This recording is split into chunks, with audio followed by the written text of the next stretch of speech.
She stood on my porch with a manila envelope in her hand, telling me that if I didn't hand over paperwork proving I was fit to raise my own son, she'd call Child Protective Services and have him taken away. That was the moment I realized our HOA president wasn't just overstepping, she was trying to rip my family apart.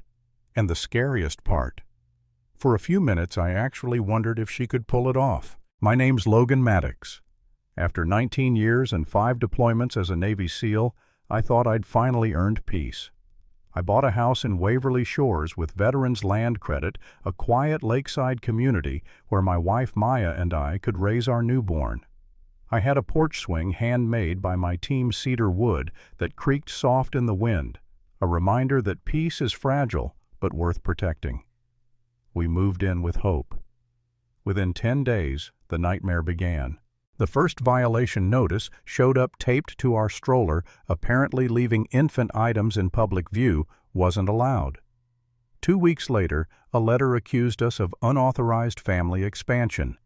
Then came the fines, the patrol cars circling like sharks, the passive-aggressive notes from the board. We thought it was paperwork gone wrong until Maya stopped sleeping. I found her in the nursery one morning clutching our son, eyes red from crying. That was when I realized this wasn't overzealous bookkeeping. This was targeted. So when Cynthia Bellamy, president of the HOA, stood on my porch waving that envelope, my first instinct wasn't to fight, it was to protect. She demanded custody papers, medical records, proof that my son belonged to me.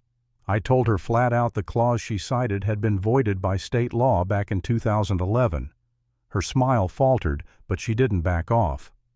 "Comply or we escalate," she said. I stepped down off the porch, calm but sharp. "You really want to open that door?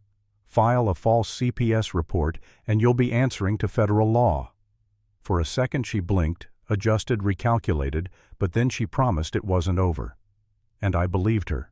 The next day I showed up at a so-called community unity event. Cynthia was all smiles, handing out clipboards, shaking hands like a politician. But under the performance, I saw what she really did. A mother with a toddler was told her permit had expired and left crying. A dad got scolded for overstaying the Sandbox reservation. A teenage boy with a service dog got pushed out after Cynthia pointed at a sign. I sat on a bench, phone in hand, recording everything. It wasn't random. It was patterned, strategic. She picked her targets and she made them feel small. That's when a man in his 60s sat down beside me. "Logan, right?" he whispered. His name was Terrell Gaines, another board member. He'd seen what happened to us, and he admitted it wasn't the first time. Families had been pushed out before their reputations ruined their lives, disrupted until they finally left. I asked why no one had stopped her. His answer was simple. People are scared, not of fines, of being frozen out. He looked tired, like a man who'd been fighting his own silence. Before I left, he hinted he'd been keeping records. Days later, he slipped me a notebook thick with names, incidents, notes about votes that never matched the official records. It was a bomb wrapped in spiral binding. "Once this leaves this room, there's no turning back," he warned. I told him the truth.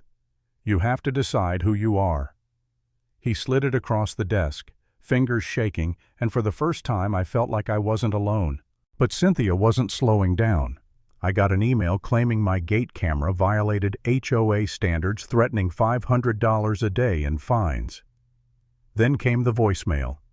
"This is Diane Tran with Summit Child and Family Services. We've received a community welfare alert involving your infant son." My chest tightened. Cynthia had done it. She'd filed a CPS report. For a moment I just sat at my desk, staring at the screen, hands gripping the edge to keep from shaking. I showed Maya that night. She didn't cry, she didn't scream, she just held our son tighter, eyes hollow like she was already bracing for someone to knock on the door and take him away.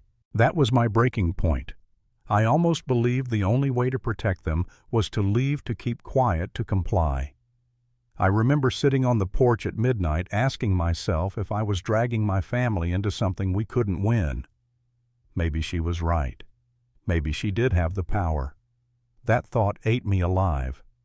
But then I looked at my son sleeping in Maya's arms, and I knew silence was exactly what Cynthia was counting on. I wasn't done fighting. Terrell gave me more. A flash drive with erased board records evidence that Cynthia had rewritten complaints to disguise them as landscaping disputes. A family had already settled under non-disclosure after she accused a single father of being unstable. The records proved tampering federal violation territory. I called my JAG contact. He connected me with attorney Jonathan Reyes, who didn't mince words. "You're sitting on a federal discrimination claim. Get witness statements, proof of procedural violations, and we move." I reached out to other families. A mother of twins forced to move her playpen inside. A veteran told to get rid of his therapy dog or leave. A young couple fined into bankruptcy. When I told them what I had, they didn't just agree, they came alive again. "We'll stand with you," they said. For the first time, the fear was cracking. Then came the closed-door meeting. Cynthia tried to push a disciplinary resolution against me without notice. Terrell slipped me the draft signed by her, stamped with Friday's date. It was the exact mistake Reyes predicted, proof she was manufacturing punishment outside of the law. Monday night, Cynthia called an emergency board meeting. The hall was packed, neighbors whispering like they were waiting for a public execution. She sat at the center table, silver hair sharp under fluorescent light, gavel in hand. "This meeting concerns disciplinary action against homeowner Logan Maddox," she declared. She accused me of unauthorized surveillance, unsafe parenting, disruptive behavior. Each word hit like a hammer, rehearsed and sharp. I waited steady, then stood. "Everything you just heard is a lie," I said, "and I can prove it." Gasps filled the room. I laid out the stroller violation notice, illegal under state law. I played the CPS voicemail on speaker, the hall buzzing with outrage. I dropped Terrell's scans of board minutes side by side, the originals and the altered versions.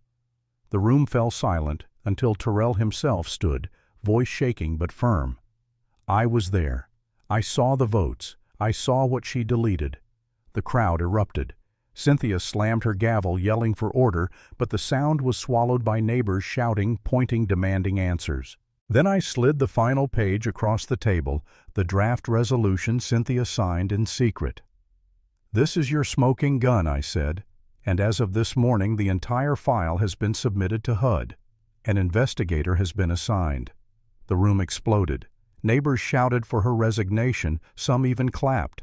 For the first time, Cynthia looked small, cornered, gavel tapping uselessly against wood, while her authority crumbled in front of everyone. I gathered my folder, calm, as I'd been trained to be, and said, "This meeting is over. Not because I say so, but because you crossed a line you can't erase." I walked past the chaos to the back of the hall where Maya sat holding our son. I didn't need to fight anymore. The law was already moving. The lesson is simple. Silence is exactly what bullies count on, and the moment you refuse to stay quiet, their power begins to collapse.